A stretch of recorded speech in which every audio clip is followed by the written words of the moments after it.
Okay, so this is chapter 2, and we'll be talking about. This is very exciting.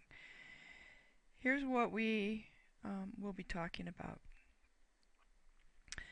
life, and actually non-life as well. It's just every bit of matter in this universe operates in very similar ways. The building blocks of every physical thing, bit of matter in the universe, is made of atoms. Everything. That's stars, that's your body, that's water, that's rain, that's air, that's meteors and suns and everything. Every single thing is composed of atoms. Atoms are so small that we have no device with which to visualize them. That's how tiny they are. It would take millions of atoms pushed together. No, not millions. I take that back. It would take probably, I'm trying to figure this in my head, thousands of atoms lined up side by side before you would be able to see them under a microscope. They are so small, and they're made of particles that are even smaller, and they have almost zero weight or mass. Weight equals mass. You're familiar with the word weight, right? That's how much you weigh. In science, we call that mass. Okay? So life, we're going to study the life side as opposed to the non-life side. And life is an absolutely fabulous puzzle to try to solve. And it can be solvable. You have to figure out how to manipulate these atoms to create the different things that we see. So how do you arrange these to make like a hamburger? How do you arrange these to make a human being? How do you arrange these to make a rock? Or a sun? Or a star? Or a planet? How do we arrange these? It's only the arrangement of these that makes everything in the universe. And so the puzzle is how to solve it. How to solve this problem of arranging these atoms in such a manner that it creates an elephant or a mouse or an amoeba. Does that make sense? Sure. So the problems we want to solve is how to use what is supplied to us, which is atoms. And besides atoms, we have physical forces.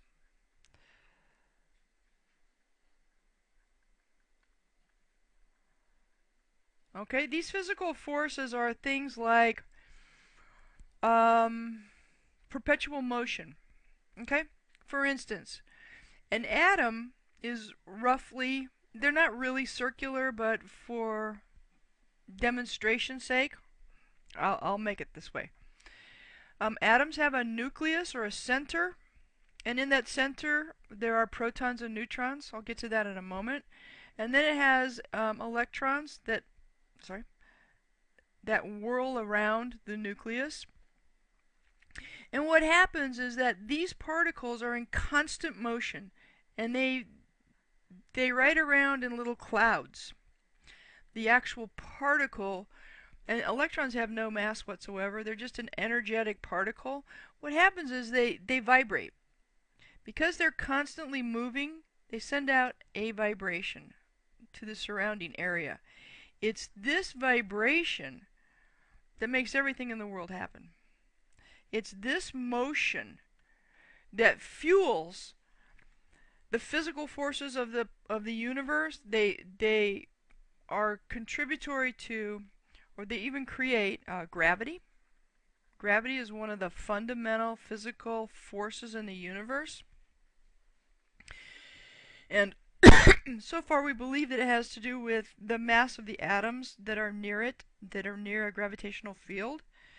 That the mass of the planet and all the atoms that it contains create this gravitational field. So we have gravity. So these vibrations here cause other attractive and repulsive forces. So some things are attracted towards this, and the repulsive ones push things away. So the attractive ones we'll call positive, and the repulsive ones we'll call negative. So there's what we have. We have atoms, and we have the physical forces that they create, vibration, which I'll revisit many times. It's not in your book, but I believe it helps in understanding. And it also creates gravity, and gravity has a lot to do with the organisms that we're going to end up with. So the matter supplied to us is elements. Elements are specific atoms. Atoms describe all of the atoms in the universe, but there are different kinds of atoms. Okay? And the kinds of atoms, I'm going to go here for a moment. Oh, wait a second. Oh, how do I get... Oh, I didn't mean to do that. Now I'm going to have that up there. Let's keep going. Well, okay. So, we have this periodic table of elements. These are each atoms. All of these are atoms. And there are 103. Can I do that? 103. No, I can't do that. All right. 103 types of atoms. Each different type is called an element. This is an element of hydrogen, an element of lithium. It's also an atom of lithium. But do you know we name them differently because they have different characteristics? And the characteristics have to do with how many protons and neutrons and electrons they have inside of them. Because if you have one electron out here, it will give this atom certain properties. It'll have a certain vibration. It will have certain attractive forces and certain repulsive forces. If you have two, what happened? Oh, I know. If you have two of these electrons out here, it will change the properties of this atom entirely. Now it's a completely different acting creature. Okay? This one will not react with anything. This is helium. This would be helium. The first one would be hydrogen, which is highly reactive and vital to biochemistry. Helium, on the other hand, does not bond with anything. It's almost useless for us. We use it in balloons, hot air balloons, things like that. So the problems to solve is that we have to build cells and we have to build organisms out of that.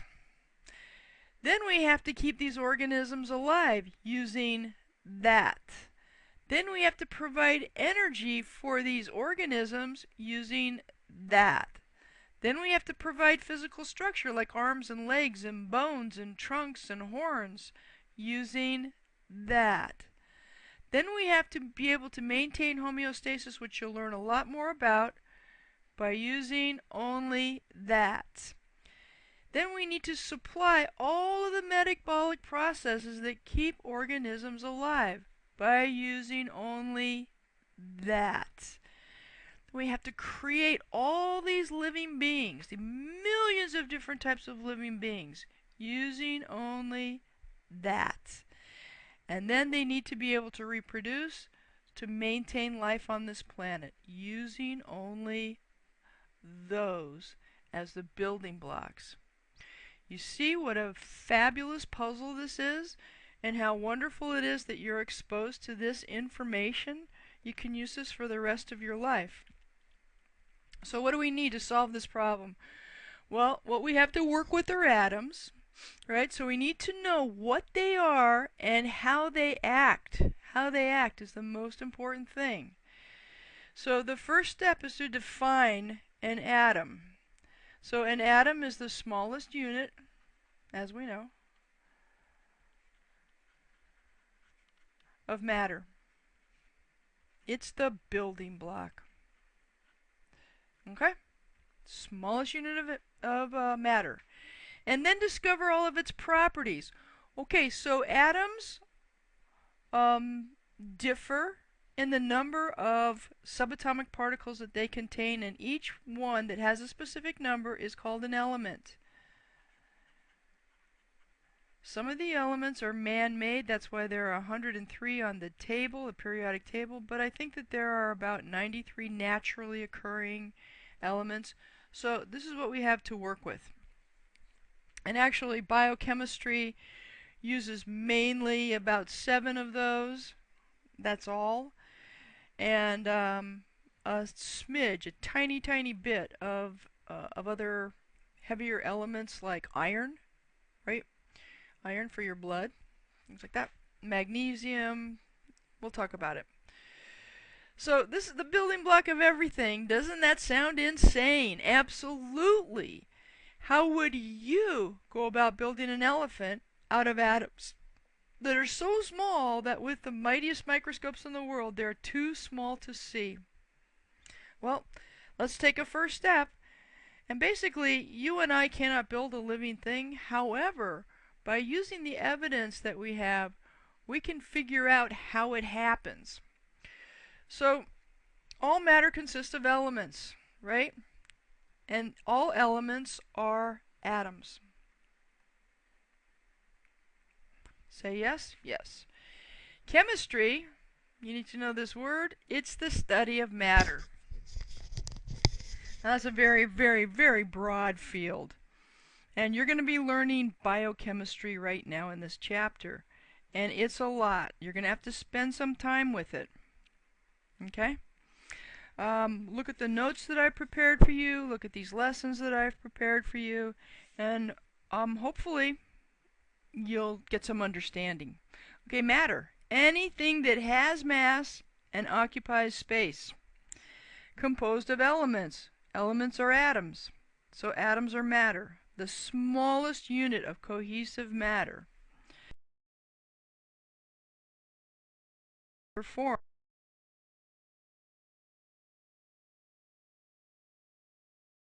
of all of the known elements, and elegantly put together by a scientist many, many years ago into this chart. And every element has a number.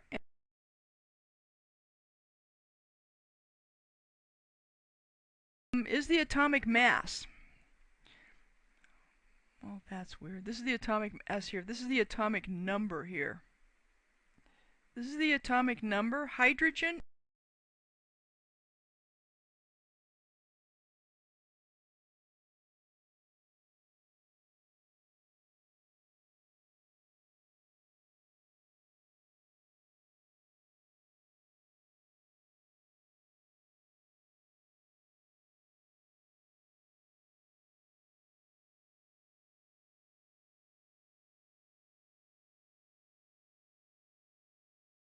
Units.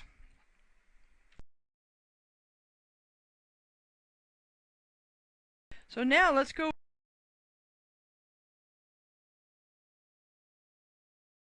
Is 2 protons. And whoops. Okay, and so on and so forth. Here's 3, 4, and skip over here. 5, 6, 7, 8, 9, 10. So it goes left to right like that. The transition elements are the elements between these side groups of elements. If it's gray, it's a metal, and if it's brown, it's a non-metal. But still, if you see 74 right here, that means it has 74 protons in the nucleus. It also means that it has 74 electrons spinning around that nucleus. So 74, look at the mass down here, 184 atomic units. That's heavy, right? So, what was I looking at here? 109. So this is 109 here. Look at the mass, 266. Oh, I see. These sets of elements down here fit into thin.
Electrons have no charge.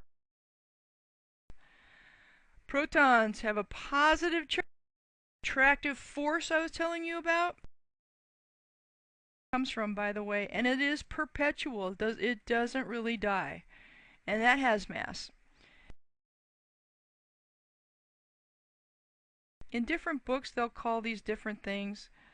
It means the same. If you see shell, it means orbital. Sometimes they call them levels. Sometimes, they'll call them different things. It's the same thing. Electrons have that repulsive charge, a negative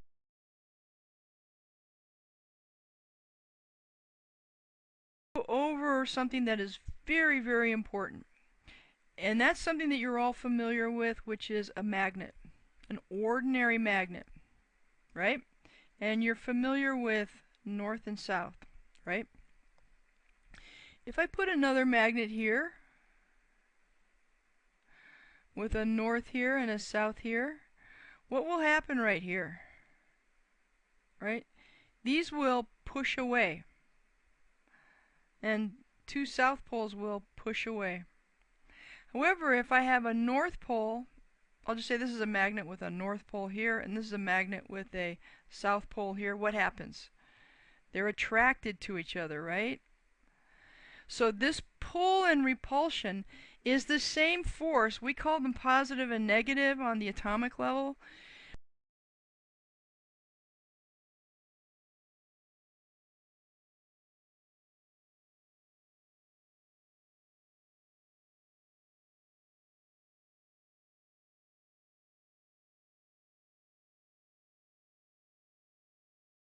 But we really don't know where that force comes from. It's one of those mysterious things of the universe. So here's a little cartoon of an atom. And for this class, it's good enough. Here's the nucleus, right? And this is where the electrons live in these shells or orbitals around it. Hydrogen only has one proton and no neutrons. This is an exception. It has no neutrons. Some scientists think this isn't even an atom at all. It's just a proton. But it does have an electron here, which is loosely attracted to it. But it can be shed at any time, and it contributes to many, many chemical reactions, as does this proton.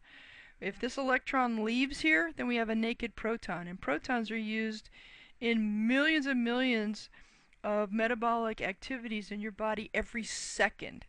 We need protons and we need electrons. Protons and electrons rule the universe. Protons and electrons, that's what makes biochemistry, at least, happen. Everything. Because they move and they have a positive or a negative charge. Protons have positive, electrons have negative charge, so they're always bumping into each other. They're always pushing away from each other, bouncing off of each other, and this is a good thing because we want that movement so that they'll be exposed to bonding. And bonding is what makes molecules, and molecules are what make tissues, and tissues are what make beings, like elephants and mice and human beings. Okay, so inside the nucleus, we're going to look at oxygen here, which has 8 protons. So the positives are the protons, the yellows are the neutrons, and here are our electrons. Now, orbital number 1, or shell number 1, holds only 2 electrons, maximum. But this atom has 8. So here's the next question. Where do the other 6 electrons go? Well, they go to the number 2 shell. Okay? That one holds a maximum of 8 electrons. Maximum. But it only has 6 left over from these 2. Right? It fills the closest ones first, and then it fills the outer ones. So we have 6 out here. 1, 2, 3, 4, 5, 6. They're trying to show like it's three-dimensional, but okay. Okay, now let's take sodium. We have 11 protons. So you have your protons, you have this down, right? Protons and neutrons. So in the first shell, we put 2 of these 11 electrons, so now we have 9 left. So this orbital will hold 8. That makes 10, right? So where's the last one going to go? Well, it's going to go in this third shell, which also holds 8 electrons. But in sodium, it's only 1. So this electron will participate in many chemical reactions because it has this lonely electron out here just waiting to do something that it can be proud of. I like to make little stories that makes it a little bit more understandable. Okay, so a little bit more about atoms. The atomic symbol, that's 1 or 2 letters like sodium and oxygen. You can look at the periodic table and see what the symbol is. The atomic number is the number of protons. And it's always the same number for any atom of a particular element. That means all hydrogen atoms contain 1 proton. All carbon atoms contain 6 protons. Get it? Atomic mass, this is different because this is roughly, because it's an actual measurement, roughly equal to the number of protons plus the number of neutrons. So it's roughly double the atomic number, roughly. An electrically neutral atom has the same number of protons as electrons. An electrically neutral atom would not be helpful to us. Not helpful. Okay? And I'll show you why. I'm going to diverge for 1 second and define isotopes here because we use them in medicine. So if we take carbon, which has 6 protons, 6 neutrons. So 6 p's and 6 n's, right? An isotope of carbon would be the same number of protons but a different number of neutrons. There are carbon comes in different. There's carbon 12. There's carbon 16. But carbon 14 is what they use for carbon dating. So the different number of neutrons makes it an isotope. And that's all I have to say about that. And that's all that I need you to know. Okay?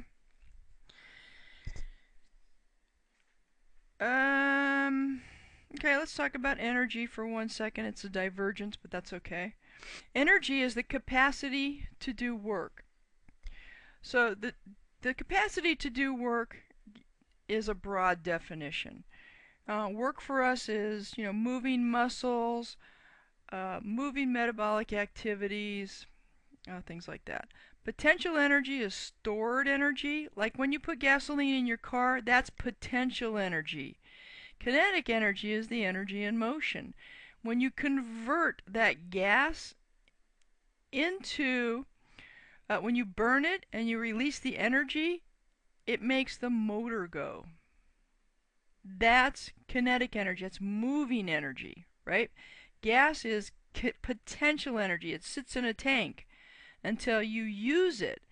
And when you explode it in the engine with a spark, it pushes pistons, and that turns a crankshaft, and that turns your wheels.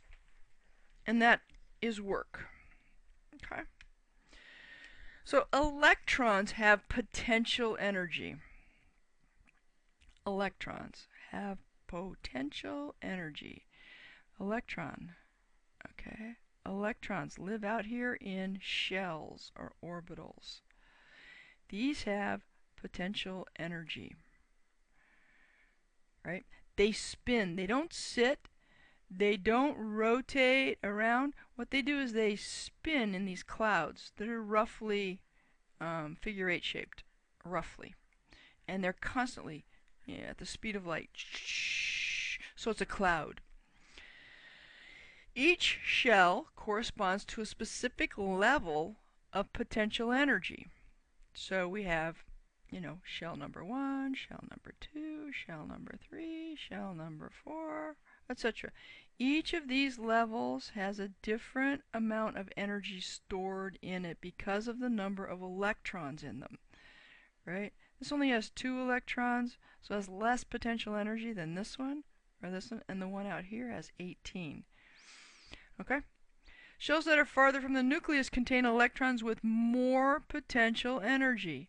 So the bigger the atom, the more potential energy. Atoms are most stable when their outermost shell is full. This is very, very important in biochemistry, and this is how all of the metabolic activities happen, all of the chemical reactions happen. So the process of filling these outer orbitals or outer shells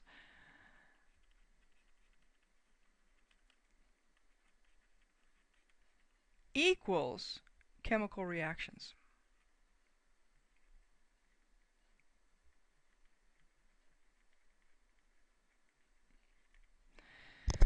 Okay, atoms will interact with each other, with other atoms, to fill their outermost shell. Because of the potential energy here, we have these positive and negative forces that are, it's almost like when you're hungry, you have that pulling feeling. It's sort of like that. They are bound and determined to fill that outer shell, so that their outer shell is completely satisfied. So if an outer shell contains 8 electrons, it's a happy atom. If you have sodium, which has 1 electron out here, it's unhappy. It wants to get rid of that. It's easier to get rid of 1 electron than to gain 7, right?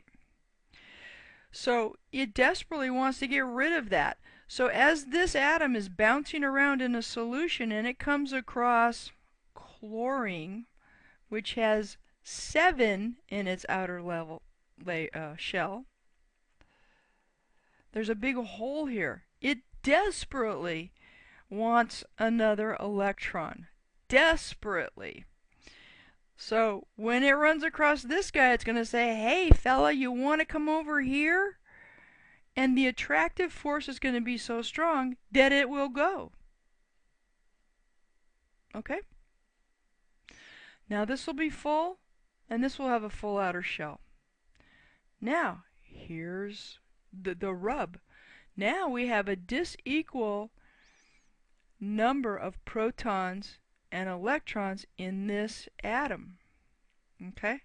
It's going to have an extra negative charge. So now we're going to call this, instead of an element, we're going to call it an ion because it has a charge. And if it has a charge, that means it has an extra electron or missing electrons. This sodium here now lost an electron. Okay? So it's going to have a positive charge because it has more protons than electrons. So this is a positive ion. It's going to run around with a positive charge. And that's a good thing. We like positive and negative charges. That's what makes everything work in your body. So this is an ionic bond, actually. Okay, we're going to go over covalent, ionic, and hydrogen bonds. Covalent bonds form when atoms share electrons.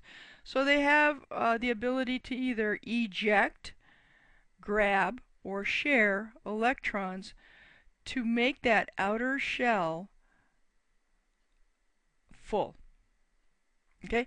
These are very strong bonds. Covalent bonds are very strong bonds. It's a great multiple choice question. It's like hydrogen bonded to hydrogen. Here's what it looks like. We have a proton, one electron, and one electron. So instead of just giving up its electron, they're going to share this pair. And since this orbital needs 2 electrons to be full, 2 to be full, they share this pair. There's the 2 right there. This is a very, very strong bond. The same thing with oxygen, and water is a little bit more complicated, but not much. This is 1 proton for hydrogen, 1 proton for that, and an oxygen molecule is much larger. Okay, oxygen is 8, but it only has 6 out here, so 1, 2, 3, 4, 5, 6. It's going to share this 1 electron from this guy and share this from this guy. So there are 2 electrons available for this, 2 electrons available for this, and 2 electrons available for this. So they share this pair of electrons here. And it's a very, very strong bond. It's very difficult to split water, but it's done all the time in biochemical reactions. So then, when we have these molecules, such as water, and we have this shared pair of electrons, they're not shared equally as far as distance around this molecule. Remember, 2 or more atoms bonded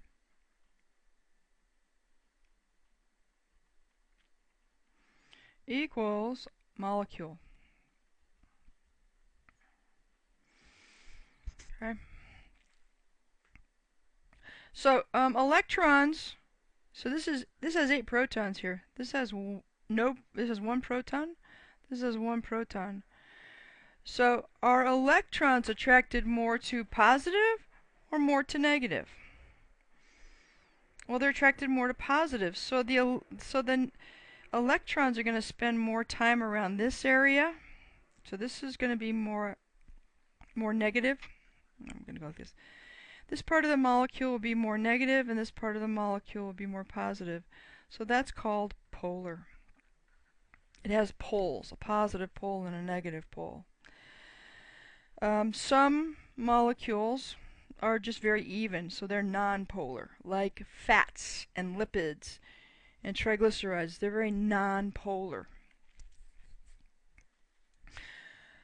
So this is a polar water, right? Water. And nonpolars are these, that hydrogen and hydrogen. The electrons will spend even amount of time around this molecule. Same with oxygen. And this is carbon. It's methane. Okay. So very even, very nonpolar. If it's nonpolar, the molecule itself is not going to bounce around a lot. If it's polar, the molecule is going to bounce around a lot. Okay. Hang on for 1 minute.